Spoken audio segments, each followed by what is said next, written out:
ब्रेकनंतर आपल्या सगळ्यांचं पुन्हा एकदा स्वागत। उद्या भारतातील 19वी वंदे भारत एक्सप्रेस धावणार आहे। मडगाव ते मुंबई दरम्यान उद्यापासून ही वंदे भारत एक्सप्रेस धावणार आहे। पंतप्रधान नरेंद्र मोदी यांच्या हस्ते या एक्सप्रेसचा शुभारंभ होणार आहे। याआधी कोकण रेल्वेकडून मडगाव रेल्वे स्थानकात या एक्सप्रेसचं ट्रायल रन सुद्धा पूर्ण झालंय आणि याचाच आढावा घेतलाय न्यूज 18 लोकमतचे न्यूज कोऑर्डिनेटर तुषार शेटे यांनी। कोकण रेल्वेवरची पहिली वंदे भारत एक्सप्रेस शनिवारी धावणार आहे। पंतप्रधान नरेंद्र मोदी या एक्सप्रेसला हिरवा झेंडा दाखवणार आहेत आणि याच एक्सप्रेसची पहिली झलक आम्ही तुम्हाला न्यूज 18 लोकमतवरती दाखवणार आहोत। आता सध्या ही एक्सप्रेस यार्डामध्ये आलेली आहे। हिच्या सगळ्या टेस्टिंग पूर्ण झालेल्या आहेत आणि सगळ्या टेस्टिंग पूर्ण झाल्यानंतर पुन्हा आता ही एक्सप्रेस यार्डातनं रवाना केली जाणार आहे आणि त्यानंतर ही एक्सप्रेस सजवायला घेतली जाणार आहे।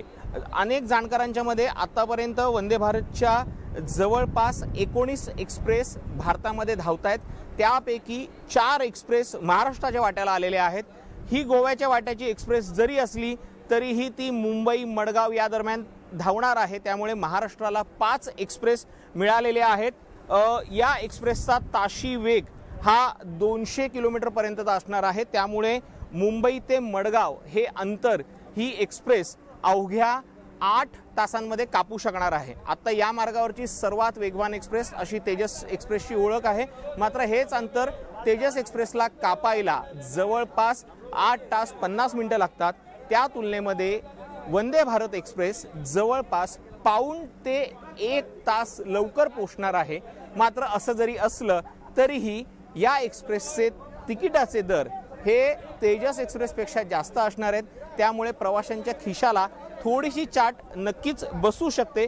मात्र एक नक्की आहे की कोकण रेल्वे मार्गावरचा आरामदायक प्रवास या वंदे भारत एक्सप्रेसमुळे आणखी आरामदायक होऊ शकतो। मडगावहून कॅमेरा पर्सन रमेश भट्टसह तुषार शेटे, न्यूज 18 लोकमत। आणि यासोबतच या बुलेटिनमध्ये आता वेळ झाली इथंच थांबण्याची। ताज्या बातम्या आणि अपडेट्ससाठी बघत राहा फक्त न्यूज 18 लोकमत।